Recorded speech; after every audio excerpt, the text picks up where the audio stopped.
نحمده ونصلي ونسلم على رسوله الكريم اما بعد بسم الله الرحمن الرحیم. عزیزانو اکثر ملګری د عمرې په بابت کې تپوس کوي او ځنه ملګری باقاعده دا مطالبه هم کوي چې تاسو دا عمرې یو ویډیو جوړه کا. راځي چې نن د عمرې په بابت کې لږ ځان پوه کو. اجمالی انداز کې مختصر انداز کې طریقه دا ده چې احرام به تړې، دویم نمبر باندې بیت الله نه به و چکرې هم وهې، صفا مروه منځ کې به و سعی کوي او اخر کې به سر خروي او کا ویختان دی لوی وي بیا هغه د ګوتې بند هم کټ کولې هم شي. بس دا عمره وشو. کله نوره تفصیل غواړي بیا هغه تفصیل دا ده چې دا بیت الله دی. بیت الله الله تعالی جل شانه کوم مقام ورکړی دا مثل نشته، خو تاسو امون ځان پوه کولو لپاره بیت الله او دلته مکه مکرمه ده دې ته وایي زمین حرام. بیا دا زمین حرام خپل حدود دي، هغه حدود او د میقات په منځ کې چې کومه علاقه ده دې ته زمین حل وایي.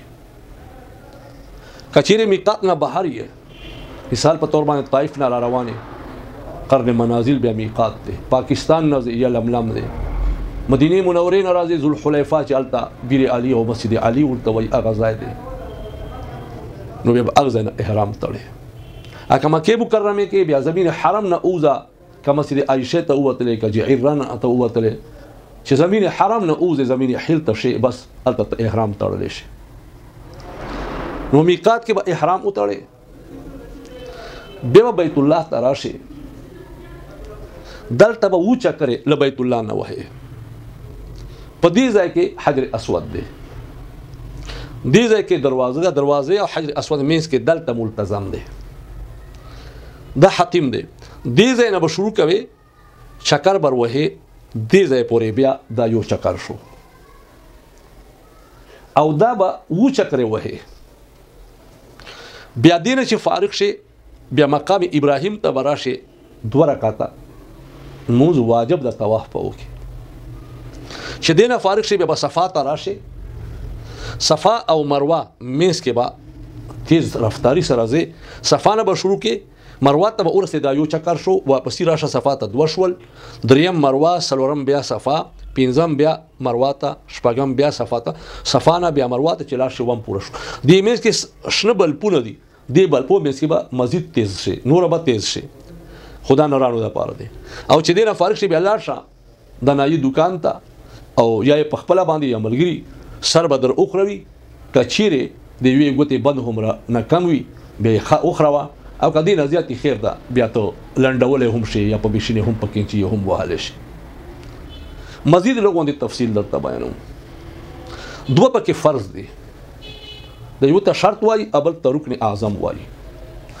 احرام تړل دا شرط دی او چې کوم رکن اعظم یې دی یعنی فرض دی پکې هغه طواف کول دی. خو دې طواف کولو کې سلور چکرې فرض دي او بقایا 3 دا واجب دي. او دې له وجنه 2 فرض چې کوم دي یو احرام شو لمیقات نتر او دویم طواف کول دي، خو په دې کې سلور چکرې دي. اته پکې واجبات دي. څنګه یو خو میقات نه احرام تړل، احرام تړل ځان ته فرض دي، ادا میقات نه تړل دا واجب دي. که پر تیر شوي کنه بیا به واپس دی ورنه دم در باندې لازمي. او دویم نمبر باندې طواف 3 اخیری چکر دا هم واجب دي. طواف پیدل کول دا واجب دي، ها معذور یې جدا خبره. طواف سره د او دس کول دا واجب دي. او طواف نه پس مقام ابراهیم یا دی ایریا کې نفل کول موز کول 2 رکعاته دا واجب دي. کوم قدر ته نشو ملاو په ټول زمين حرام زمين حل کې هم کول شي دا 2 رکعاته خدا لازم نه دا بیا کوي. دا 5 واجب شول. دا صفا مروه میس کې سعی کول تیز تل دا واجب دي. دا شپږ دا هم پیدل تل بغیر د عذر دا هم واجب دي. دا وو او اتم نمبر باندې سر خول یا سر کټ کول دي کې به استاد وایي چې دي شي تاسو ذهن ته دا درې چې رمل دینه کې یاد استباع دینه کړه یاد. استباع او رمل چې اوږې باندې چادر کله واچوي او د خې ترخ د لاندې یې را وباسي دې ته استباع وایي. او رمل د انداز کې داسې انداز کې تیز تللو ته وایي. اوس چې قدم داسې تیز اخلي او ورسره پهلواني کوي نو دې ته رمل وایي. دا سنت دی او آبا داسې کې اولنو 3 چکرو کې بیا وایي دې حجر اسود نه واخله تر رکن یمانی پورې برازي. رکن یمانی او حجر اسود مینس کې به عام روټین مطابق تک کوي. دا یو چکر.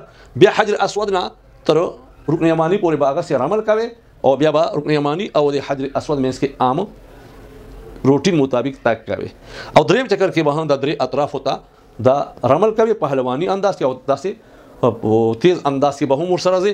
البته د دوه ځایو کې به بیا عام تک کوي.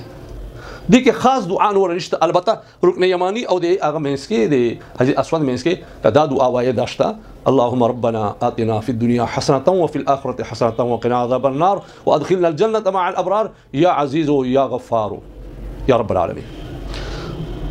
پته شو دا خبره چې مونږ تاسو دینه شکل بقای سره شکل به عام ساده کو چې کله دا نمون فارغ شو دی و چکرونه به استباح ختم کو چادر به بیا په اوږه باندې د پاسه راوړو. دا طریقه ده د عمره او الله تعالی جل شانه موږ تاسو توفیق نصیب کړي چې صحیح انداز کو. خو یاد وساته کله زنانه د پر حلق نشته هغه به سر کټ کوي. څنګه بیا کټ کوي د ټول سر سلورمه حصہ به کټ کوي. اوس په څنګه کوي یاد وساته د خپل سر به 3 حصے کړی. یو حصہ به داسې راوخلی بل حصہ به بل راوړي بل راوړي یعنی د خپل حصہ سر به 3 حصے کې وختان. بیا به هغه چې یو حصہ راوخلی په داسې انداز باندې بیا ګوتې نه راتاو کی دا وختان بیا کټ کی او بل حصہ به هم دارنګي لګوتې نه راتاو کی ابا کټ کی. درې به حصہ چې کومه جوړه کړی دا هغه به هم داسې ګوتې نه راتاو کی او کټ بیا کی. دا د زنانه د احرام نه وتلی. یاد وساتئ چې سونه پورې حلق یا قصر نوی کړه دونه پورې د احرام کې دا کپڑے نشي اچولای. نور هم چې کوم محرمات دي هغه نشي ادا کولای. بعضی کسان به د خپل پیسو د لپاره کینچی درته واخلي د دې به ودرېږي زه اوس قصر در کوم 2-3 وختان به د ریکارډ کې د بس ټیک ته د سرزمون پریز باندې د نه دی حلال شوی اوس هم د په عمره کې ده. الله تبارک وتعالى دې موږ تاسو ټول ته توفیق راکړي څوک لار شي او د نس استفاده وکړي نو موږ دې هم په دعاو کې یادوي.